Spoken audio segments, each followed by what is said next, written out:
Thank you very much, Tony and Dr. Sheckman, for the invitation. It's really a great pleasure to be here. I have to admit, actually, that very frankly, I spent about an hour yesterday on the plane reading papers on epigenetics of addictions, and today I'm going to pretend I'm an expert. And the audience is not some high school students. Yeah, so I'll be talking about epigenetics in the context of complex diseases, and addictions are also complex diseases. So I'll try to provide a broader panorama, and depending on your questions, we can investigate and discuss some specific questions in greater detail. Yeah, so this is a take-home message, or one of the take-home messages. So basically, I'm using a picture from M.C. Escher's collection. And basically, in biomedical research, the fundamental question is what causes human complex diseases. We have pretty good understanding of what causes human simple disease.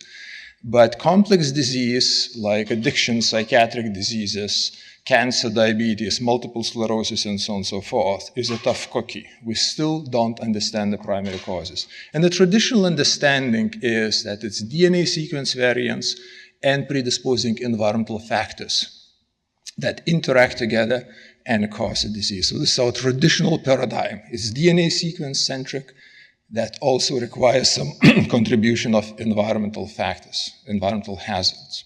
Now, epigenetics in this case is somewhere in the background, and actually for a very long time, very few people were interested in epigenetics in the context of complex disease.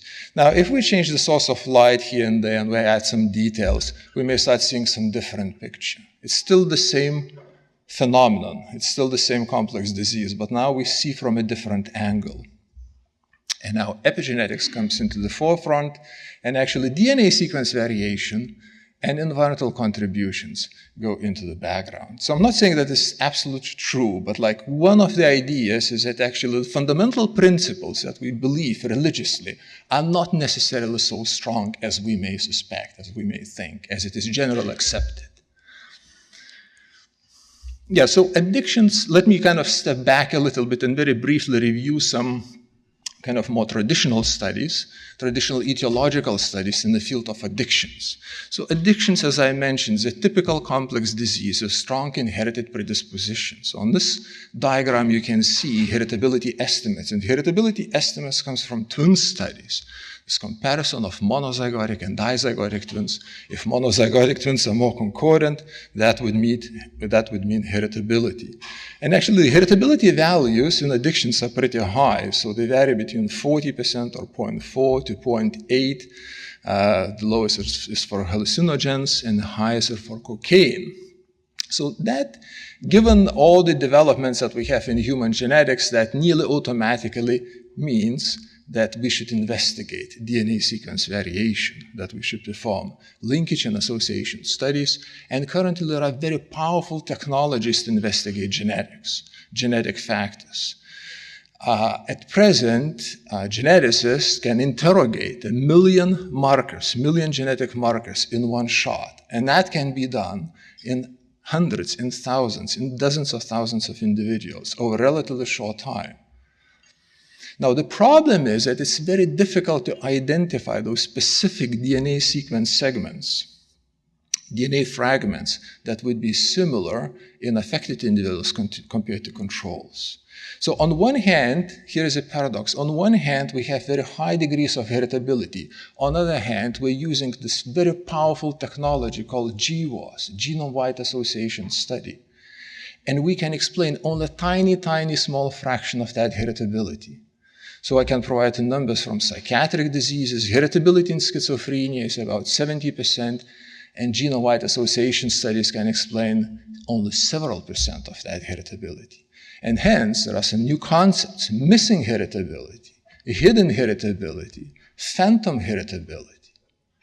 Yeah, problem, big problem. Environmental studies. I checked the literature on the same flight yesterday. And my understanding is there's not much known about environmental hazards or specific environmental hazards that predispose to addiction. So the general theme is stress. Stress is a scapegoat in general. For whatever disease we talk, stress is a problem. Now, it's very difficult to investigate stress.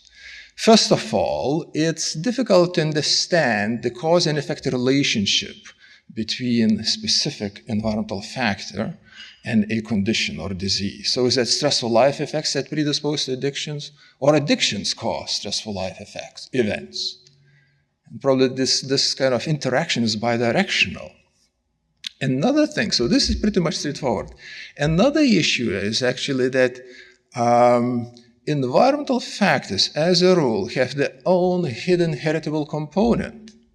So if we would perform a twin study, a heritability study based on monozygotic and dizygotic twin comparison, and the trait that we investigate would be stressful life events, we would see there is a heritability for stressful life events. And it turns out that actually that could be exactly the case. Depending on our inherited background, we may tend to put ourselves into high-risk environments. And that may look like a purely environmental factor, but in fact it is not a purely environmental factor. And what happens? That actually there are these two traditions, like DNA sequence analysis that geneticists are interested in, and epidemiological studies. And the two traditions use very different tools, very different methods. And you may think that you are performing an epidemiological study, but eventually you may realize that it's not necessarily an epidemiological study, that it's a genetic study. And again, I'm using a picture from M.C. Escher's collection showing that actually the two traditions meet in some non-Euclidean space in very paradoxical ways. It is very difficult to identify specific environmental factors, pure environmental factors. Problems, right? Now, one general comment. So the traditional paradigm that puts such a strong emphasis on DNA sequence variation has been extremely successful in simple Mendelian disorders. And phenylketonuria is a very good example. Huntington's disease, sickle cell anemia, Duchenne's muscular dystrophy. All these diseases are caused by DNA sequence problems, by DNA mutations. There's absolutely no doubt about this. Complex diseases are different in comparison to simple diseases. There are some similarities. Both complex and simple diseases have this common denominator, which is inherited predisposition. So traditionally, this common denominator has been emphasized very strongly, and other aspects have been ignored. Other aspects would include large phenotypic variability, predominantly sporadic cases, discordance of identical twins, late age of onset, as a rule, parental origin effects, and so on and so forth. There are numerous features that make complex disease different in comparison to simple diseases. Numerous differences. The strategies, molecular strategies that we're using are pretty much the same. Now, I'm slowly turning to epigenetics. So when we think about heritability, when we think about chromosomes, it is important to understand that chromosome is not just naked DNA. There are some other very important components of chromosomes. And those include, first of all, the so-called histones, or nucleosomal proteins. DNA sequences wrapped around histones. And this is a fundamental structure called nucleosome. Now, both histones and DNA sequence can be modified. So there are some attachments, and not these tails, could be modified in chemical ways. They can be acetylated, phosphorylated, methylated, and so on and so forth. DNA sequence can also be modified. And Dr. Hall actually mentioned this already. DNA sequence can be methylated. DNA methylation plays a very, very important role in regulation of gene activity. So chromosome is not just very simple DNA. There are some other important factors that are transmitted from parents to the offspring that are shared by the cells when they divide. That stuff cannot be ignored. So I hope you will not be offended by this slide. So this is a very simple explanation why epigenetic factors are important. Epigenetic factors regulate genes and genomes, and they regulate various activities of genes and genomes. So we have two scenarios, two identical DNA sequences, and you see those red spots in scenario B that represent modification factors. And two identical genes perform very differently depending on epigenetic regulation. So in scenario E, this gene works like a dog, produces lots of RNA molecules, lots of proteins. In scenario B, the same exactly impeccable DNA sequence is completely shut down. It is there, everything is fine, but it's epigenetically inactivated. Why do we think that epigenetic factors can contribute to complex non-Mendelian disease? There are three postulates, very simple postulates, that make epigenetics relevant to complex disease. First of all, epigenetic factors contribute to the phenotype. There are hundreds of different examples showing that if we manipulate epigenetic status, we end up with a different phenotype. All these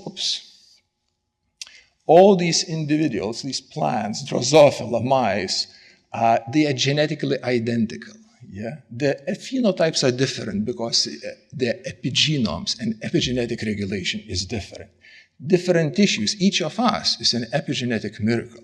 There are 400 or 500 different types of cells in each human organism, and all these cells look very different, and they perform very different functions, despite the fact that the genome that we inherited from our parents, 2 copies of the genome, are exactly the same in each cell, in liver cells, muscle cells, brain cells, and so on and so forth.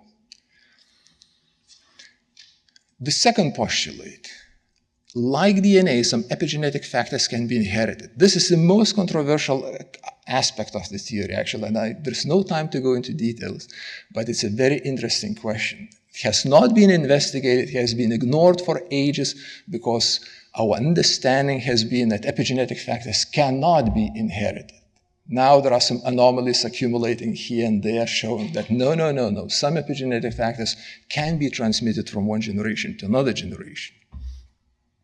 Unlike DNA sequence, epigenetic factors can be modified, they can change due to by environmental factors, stochastic events, developmental programs, and so on and so forth. DNA sequence is a very stable structure. Once we inherit DNA sequences from our parents, that's it. They may change here and there, could be some somatic mutations, but in principle, most of the coding genome will remain the same until we die. Epigenetic factors are much more malleable. They react to environment. They have their own programs. They have their own agendas as well. Yeah? So now, basically, if we shift the emphasis, or if we add this epigenetic component to the existing paradigm that puts such a strong emphasis on DNA sequence variation and environmental factors, now we can come up with a cohesive theory that explains all these non-Mendelian features that traditionally have been explained by different theories. So this is the heuristic value of the model, that a small number of key elements, which is partially inherited, partially acquired epigenetic misregulation, can explain a large number of clinical, epidemiological, and molecular findings in complex diseases. This is just a model, this is speculation, but it has strong explanatory potential. Yesterday, I went for a walk, yesterday night, and I took this picture, just a post outside the hotel. The world is complex, your decision don't have to be. So complex disease is very complex, but we still have to try to come up with a simple explanation. And epigenetics is probably one of the better candidates for this. How do we do epigenetic studies? So first requirement is this kind of explanatory power. Another requirement is that actually new theory has to be tested, it has to be validated, it has to be falsified, if you like, Karl Popper. So basically there are numerous technologies, and we can go to the lab and we can perform concrete experiments that would allow us to say, yeah, this theory was correct or this theory was incorrect. So basically in our laboratory we focus on DNA modification studies.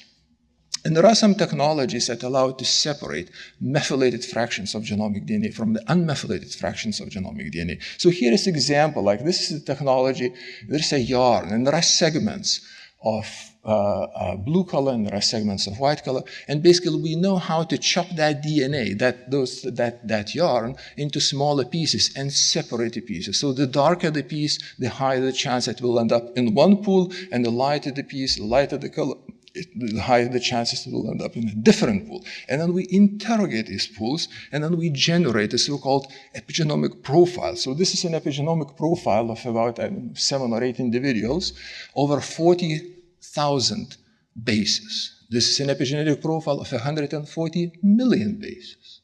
Yeah? We can do that. And it's not very cheap, but it's not very expensive. It is not very easy, but it's not very difficult. We can perform populational studies using this approach. We can identify epigenetic differences in cases and controls. Here is one of the examples, actually, this so-called volcano plot. So it contains a couple hundred million data points that you cannot count, of course. But what we are doing, we're taking tissues, post-mortem brain samples from psychiatric patients, peripheral blood samples, and some other tissues that are available. We scan them. We interrogate the epigenomes, we generate the so-called volcano plots, and the only one question that we're asking ourselves, can we identify statistically significant differences between the group of affected individuals and controls? If we cannot identify, that's it, the theory is rejected. If we can identify some spots that would survive correction for multiple testing because we perform so many different tests. We investigate millions and millions and millions of different regions in the genome. So this is very important. Statistical aspect is very important. If we can identify, then we go to the next step and we can say, okay, let's do fine mapping. Let's zoom in on specific regions, on some kilobases or dozens of kilobases. And obviously different scale. That was megabases. It was hundreds of millions of bases. And now we're talking about 1,000 bases, yeah? Now we know where to look. Yeah, and now we can use some other strategies, and we can do fine mapping, and we can try to understand what's wrong with this gene in individuals who have, let's say, psychiatric disease. And all these strategies are applicable to other complex diseases, including addictions and cancer and diabetes and so on and so forth. Yeah, so this is my last slide. Oh, I talk too fast. It's probably not bad, yeah? So what about drug addiction? So first of all, as I said, addictions are treated as complex non-Mendelian diseases. And all the strategies that I described and all those speculations that I described are perfectly applicable to addictions. Yeah? There is something inherited, there is inherited predisposition to become addicted. There are some other factors that cannot be explained by inherited factors. Yeah? Now, on the top of that, there are some other aspects that are specific to the field of addictions. The question is, what happens in the brain? What are these kind of long-lasting effects that illicit compounds cause or predispose to, that this specific individual gets addicted? Yeah?